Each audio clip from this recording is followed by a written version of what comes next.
Hello, fellow tabletop baseball enthusiasts. My name is Josh Nelson, and what I'd like to do here is provide a video review of Boxy Baseball. Boxy Baseball is a game that has been developed over many years by Tom Downing and his brother Bill.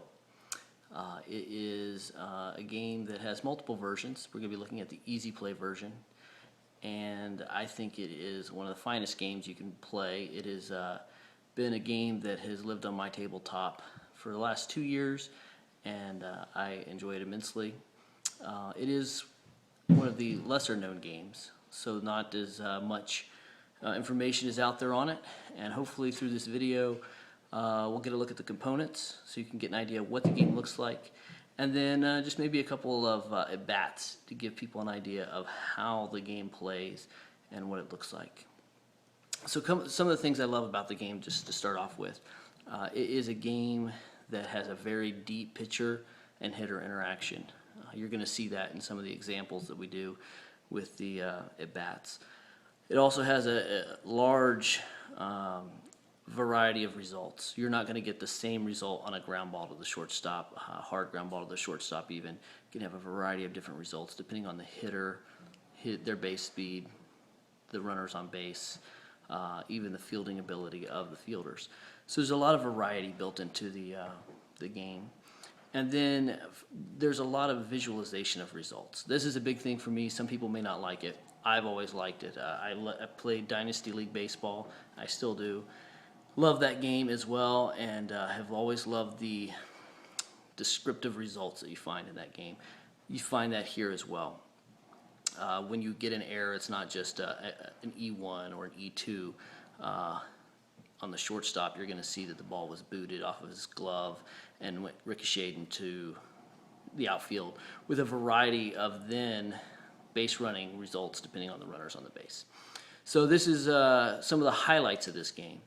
And what I'd like to do is just take you through some of the components and a couple of the at-bats and give folks a better idea what this game's about, because it really is a true gem when it comes to tabletop baseball. So here we are. I'm going to show you some of the components. First off, this is my Ebbets Field replica made by our own George Adams on the Delphi forums. Thanks, George. I have had this a couple years now. All my games are played on it, and I love it. So real quick, what you see here, these are the dice that you're going to come with your game.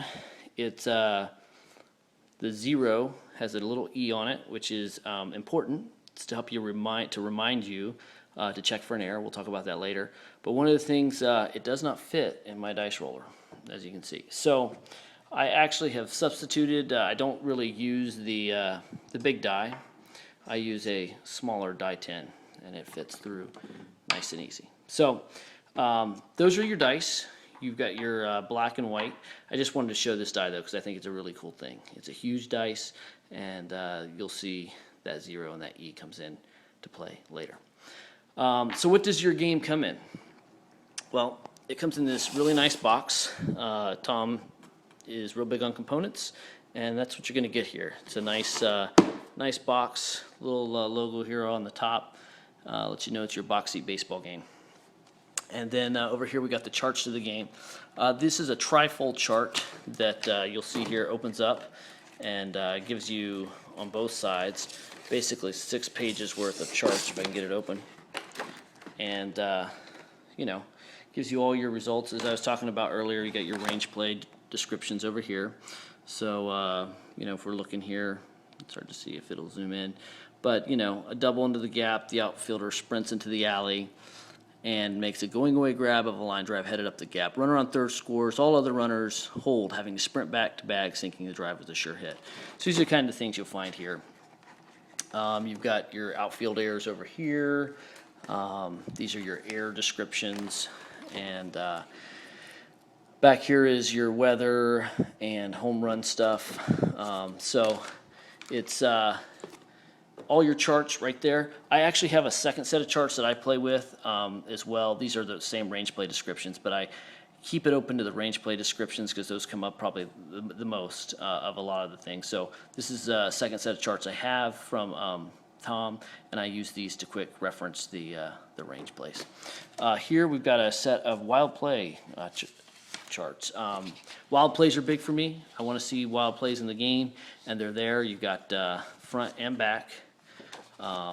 Plenty of wild plays here. Good stuff, and they add a lot of flavor and variety to the game.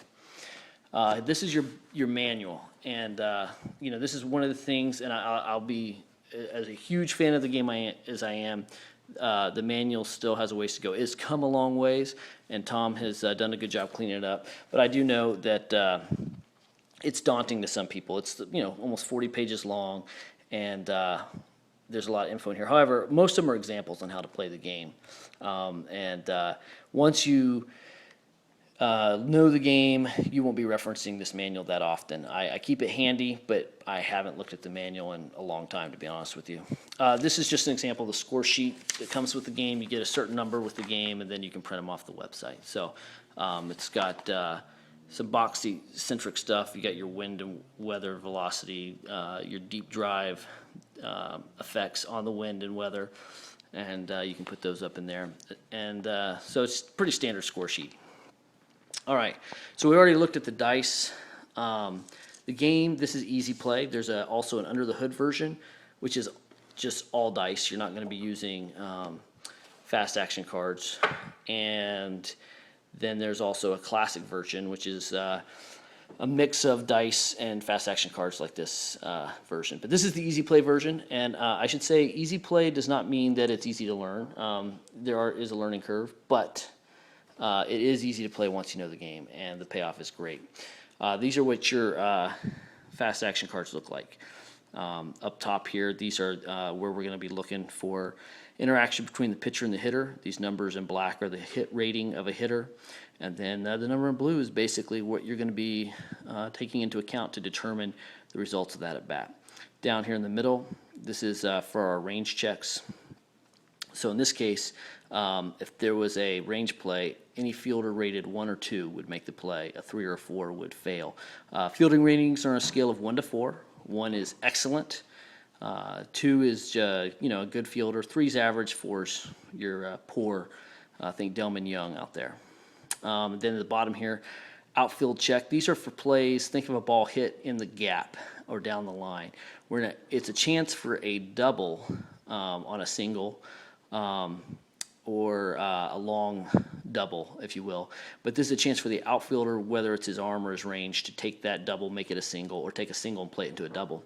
And so that's where you'll refer to for that. And then along the bottom here, these numbers, those are for air checks. One of the things that Boxy does is break down your different types of errors. So a ground ball, fly ball, pop up, a hit, and a steal error. They all have different chances of happening. So that's one of the neat things about Boxy as well.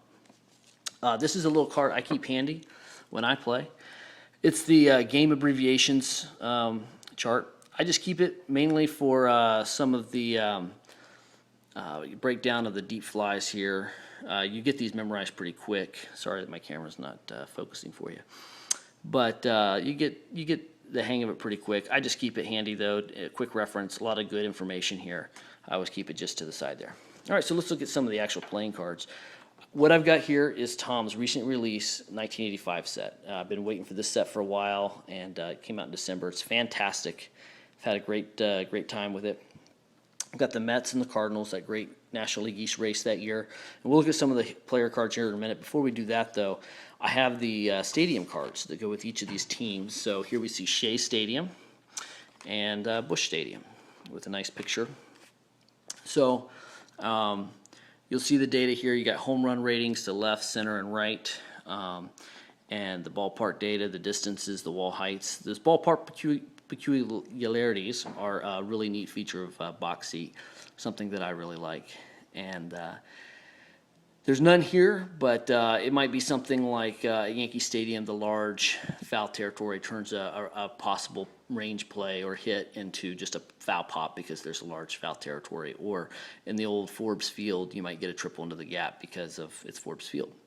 Over here, we have some optional ballpark effects. I play with them because one of the things, this right here is where the ballpark and the fielder's range come into play. So you play that poor fielder in Coors Field or Fenway, and they're going to give up more hits than a better fielder would just because of the ballpark.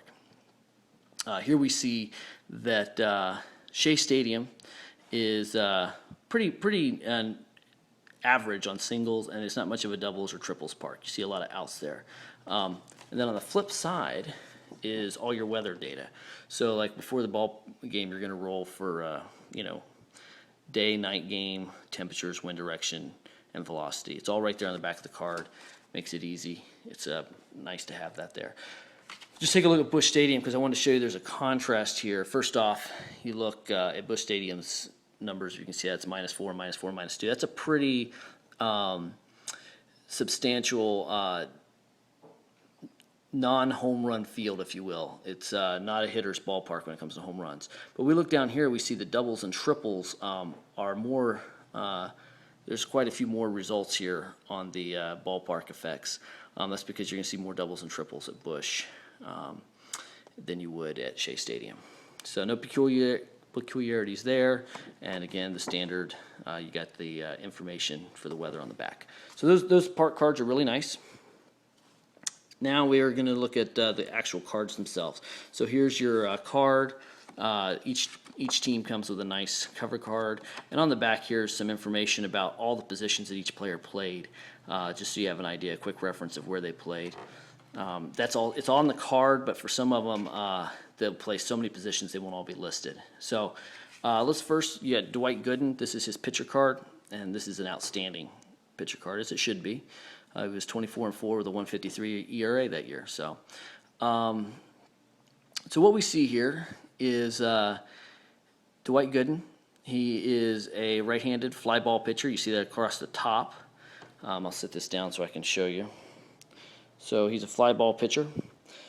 His error rating is 14, which they're graded on a scale of 0 to 20. So not bad. He bats right. He has his own hitting card, and you'll find that with this game. Almost all players are carded. I've done multiple pitcher replays and almost did not have to substitute any players that were uncarded, and most of the pitchers will all have their own hitting card.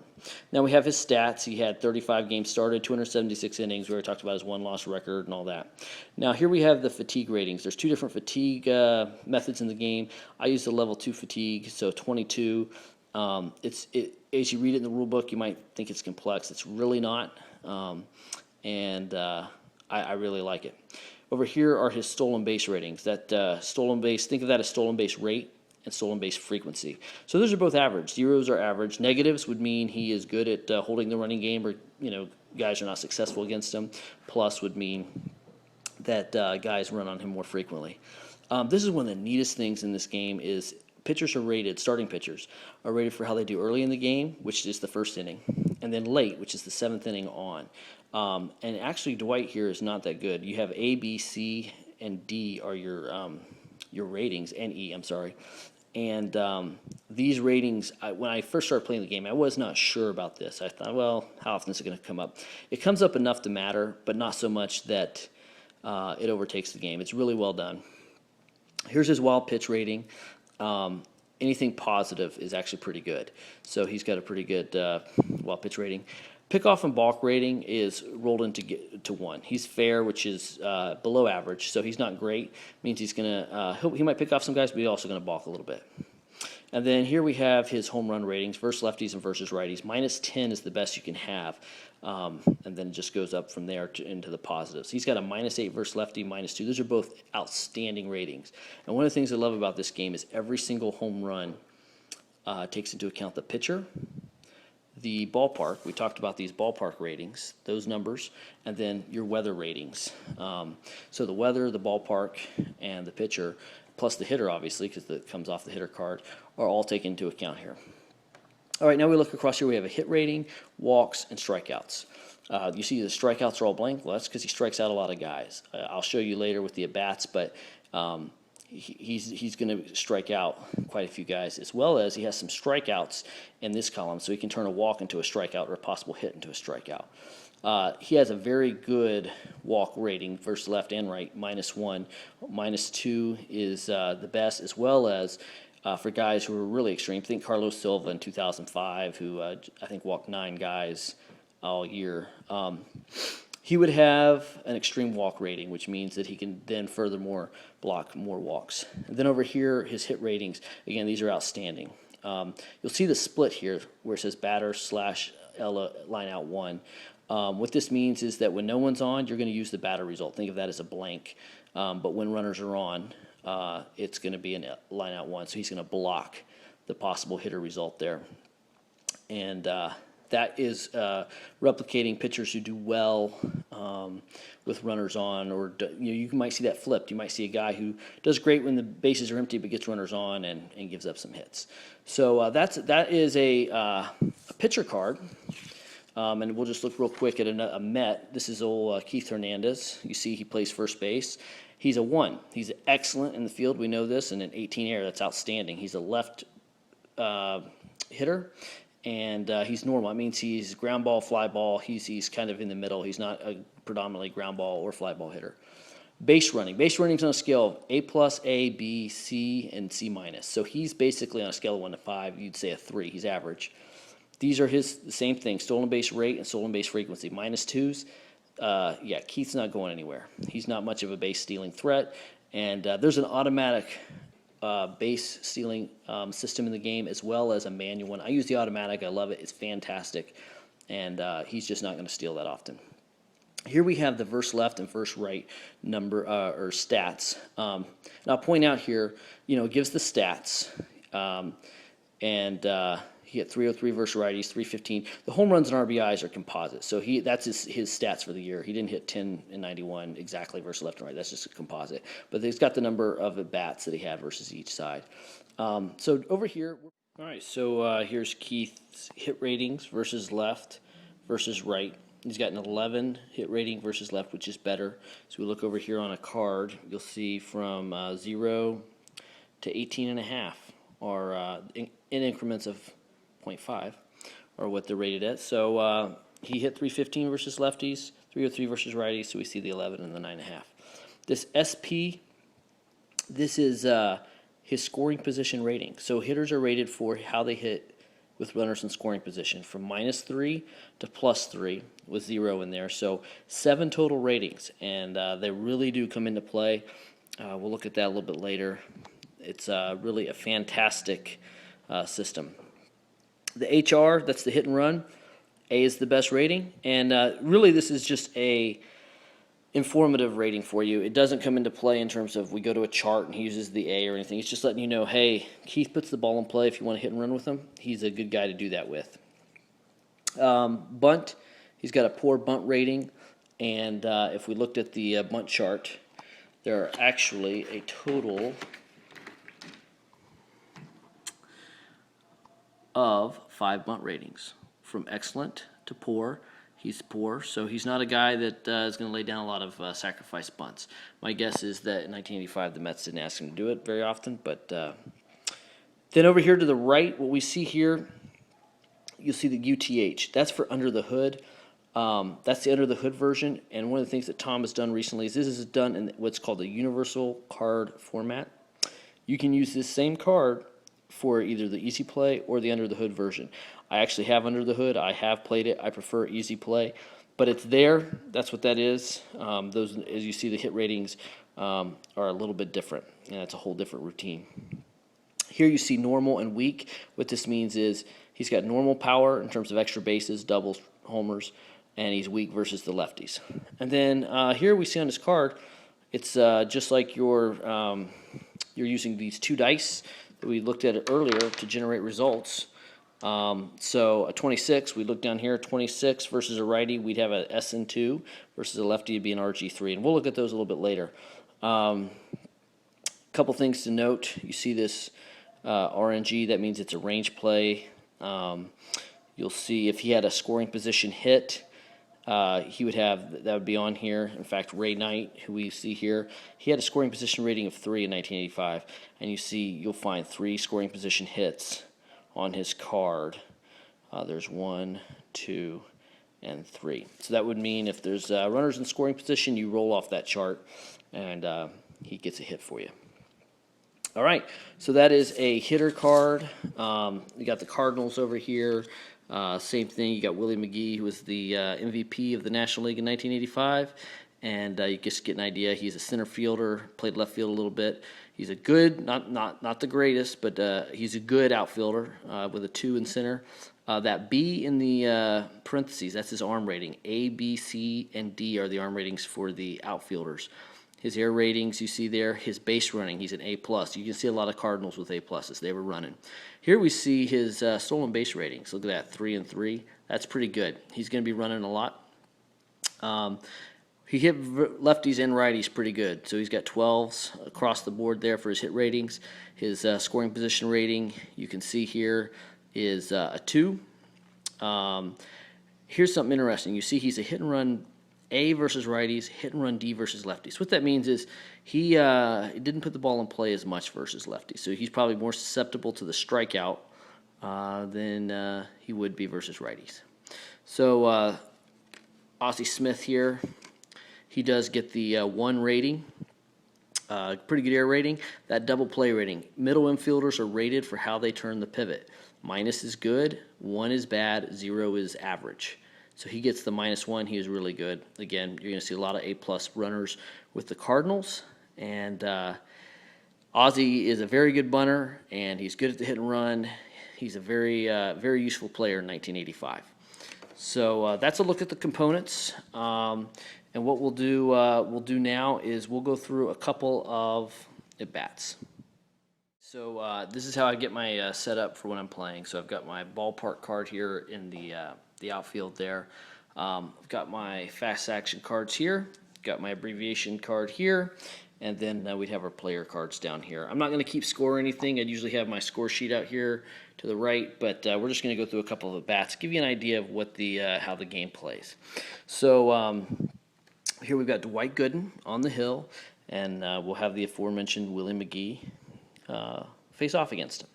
All right, so what I do is, I mentioned earlier, I've substituted the smaller die for the larger die, and since I don't have the 0E on the smaller die, what I do is I roll for the air check before, so I don't forget. So actually, it's come up as 0. When it comes up as 0, that means any ball in play, we're going to do an air check. So now I'm going to take all 3 dice, and roll all 3 dice, and I get a 62 because we read white, black. So a 62, this die 10's a 7. It might come into play. We'll see. We always start with the hitter card. So we come down here to Willie McGee, 62 versus right. This is a single to the infield, possible infield single. And there's a really neat chart for this stuff that gives you some neat variety with the infield singles. But anyway, he's a 12. So what we do is we now flip the FAC, and we look at the -1. So this says, in this at-bat, we're going to look at the -1 on the hit column for Gooden's card. So come over here to -1. Gooden, like we talked about earlier, great card this season. An average pitcher or worse might be blank here, and if that was blank, it would be an infield single, and we'd look over here, and it'd give us a code saying, hey, it's infield single to the second baseman with the K description, and we could look over here on the chart, and the K description would tell us it's a high chopper over the mound, and fielder's throw is late at first, and there's only a 1 base advance in that case. But in this case, we find a pop-up 2. So now I go right back to that card, pop-up 2, so it's to the shortstop. So in this case, Willie pops out to the shortstop. All right. But we forgot that we had rolled for an error. So what I need to do is I would look over here and say, in this case, the fielder needs to have a 2 or better air rating in order for this not to be an error. So we would look at Rafael Santana's air rating and just see what he is. He's a 13. So he does not drop the pop-up, and he makes it, and McGee would be retired. All right, so that's one at bat. Let's go ahead and do another one. So here it was a 3. We don't even need to worry about an error now. So I roll my dice. I've got 44. So come down here, 44. That's a K with a 0. So now we look up here. As I mentioned earlier, Gooden's blank. That's going to be a strikeout. If he was a guy who didn't strike out as many guys, he would have different outs here, maybe ground balls or fly balls, depending on if he's a ground ball or fly ball pitcher. And we'd flip a card to see what kind of out it is. However, in this case, it's blank. It's a strikeout. We look at our die 10. If it was a 7, 8, or 9, we'd score this a strikeout looking. It's a 4. He blew a fastball by McGee. So that's an out. All right, let's go ahead and do another one here. So another 3, so no error possibility. Roll the dice. We got a 15. So let's go here. 15. That's a walk on the 1, the parentheses 1. So I go up to Gooden's card. And again, Gooden's got a great card. If he was a wild pitcher like Nolan Ryan, he's pretty much all blank on walks, and there'd be a walk, and McGee would have drawn a walk. But in this case, Gooden blocks the walk and converts it to a routine ground ball 3. So I go over here and I flip. I look here, the RG3. This is a ground ball to the second baseman. Now, what these codes mean, in this case, we're saying there's nobody on, so it's just a 4-3 ground out. However, if there had been a runner on first, what this tells me is that if the hitter was an A or A+, it'd be a force out at second. If he was a B, C, or C- runner, it'd be a double play. Well, we already know, we talked about this earlier, McGee's an A+, so he would have beat it out, and it would just be a force out at second. But in this case, like we said, bases are empty, it's just a 4-3 ground out. All right, let's go ahead and give it another at bat here. All right, there's a 2, no error check. We'll roll the dice again. We get an 11, 1-1. All right, this is an SN2. Now versus left, we'd be looking at maybe like a home run check, but in this case, it's an SN2. We know we're using that 12 hit rating, so we flip it over, go to the 12, and we see that it is a 0. We've already looked at this before. A 0 would be a normal fly 3. So we go back to our card, normal fly to center field. In this case, it's a normal fly. Runner on third would have a choice to try and tag up against the outfielder's arm and come home, and so on. So that's pretty quick, dirty, and easy about how you play this game. It goes pretty quick. I would like to just demonstrate a couple things, like walk through a home run sequence and maybe demonstrate a stolen base. So let's just say that McGee had actually gotten a hit there and it had turned into a SN2. Let's just say that Gooden did not block it. All right, so we looked at the single 2. So this tells us where it's hit, what kind of hit it is, and the advancement. So this is a blooper to center field. And because it's a blooper, we'd go down in 2. With 2 outs, a runner on first is moving to third. With 0 or 1 outs, a B, A, or A+ runner gets to third. So that's because of the type of hit that it is. It's a blooper. It's really one of the neat things. The advancement is tied into the type of hits. There's bloopers, there's shots hit right at the outfielder, there's balls that are moving away from the outfielder, there's balls that are just average to the outfielder. So there's a lot of different types of batted balls, and they have an impact on the base advance. So we'll just say that Willie McGee ends up on first base. All right, so now does he try and steal a base? His stolen base frequency is a 3. Gooden is a 0. So all you'd have to do is look up here in this number, it's a +5. McGee would need to be a +5 or more to try and steal second. If he was looking to steal third, it'd be not applicable. He would say no steal. He's not a 5, so he would hold, and we'd move to the next hitter. If he was a 5, then we would go ahead and roll on the stolen base chart. There's a little routine where we take Gooden's stolen base rating, and we compare it with Gary Carter's throwing rating, which is an average rating. It's a C. So those numbers are both 0. C is a 0.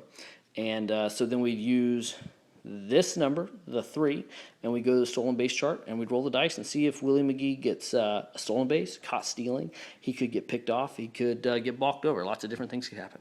So that's a stolen base. Home run. Okay, let's just walk through a home run real quick. Let's pretend that Willie McGee got a 31 versus Dwight Gooden. This stands for a deep fly, but it's a low liner. So this means he hit it. It's a low liner, though. You'd have to roll to see if it actually is just a long fly out or if it's a deep fly out home run check. So we're going to assume that we got ourselves a home run check. We're going to flip the card and look at the deep fly to this. He's hit the ball to right field here. Okay, so now what we're going to do, we're going to look at Gooden versus lefties. Has a -8. So we were at a -8 to start. We're going to look at the park card here, and we see that to right field it's a -1. So right now we're a -9. Now let's just say that the winds were blowing out at 15 miles an hour. So let's give him a +3. So we're at a -6. We go over here, and we would need to get an 8, 9, or 10, or an 8 or a 9. I'm sorry, an 8 or a 9 for a home run in this case. And if it's not a home run, it just turns into a long fly out, and we'd use the base advance. Runner on third would score, runner on second would move to third, and a runner that's an A or an A plus would have the choice to tag up and go from first to second. So it's that simple, that easy. Once you get it down, get the flow, I can play the game very quickly. But there's a lot of detail, a lot of depth. I was talking about the infield range descriptions or infield single descriptions. This is one of my favorite things here. Here we have a grounder to the right side into the hole that is only deflected. Okay, so it's an infield single, knocked down, 3 asterisks. We go down here. With 2 outs, a runner on second scores if the base running is A or A plus. If it's not, there's a coach's decision. So one of these runners can try and score from second. You might have the second baseman throwing the runner out from the outfield grass, or an A or an A plus might score. One of my first games ever played with the 1977 season, Bobby Bonds scored from second on an infield single because of this, and it was really neat to see his speed created a run for the Angels. There's also, we already discussed it, but the air and the range descriptions. I'll show you some of the air descriptions here. So, here a grounder goes off the second baseman's body but stays on the infield. Here's one that goes through his legs. He might make a bad throw, throws wildly to second for a force attempt that pulls the shortstop off the bag. So all of these positions are represented, and then you also have your outfield errors as well. So there's a lot of detail and a lot of good stuff that can happen in here. If you've enjoyed this video review of Box Seat Baseball, the Easy Play version. It's available at boxseatbaseball.com, and Tom is putting out more and more seasons, but this is a fun game. It's a game that I had originally picked up back in 2010. I had given it a go, but it just didn't click, so I had put it away, and about 2 years ago I pulled it out, and I said I need to learn this game or sell it. So I spent 2 weeks, told myself this is all I was going to play, and it stuck. It grabbed me, and I really have enjoyed it. And I just thought I'd take the opportunity to show folks how it works, what it looks like, and hopefully if you're on the fence or wondering what the game looks like, this helps you out. Anyway, I hope you enjoyed it, and happy gaming.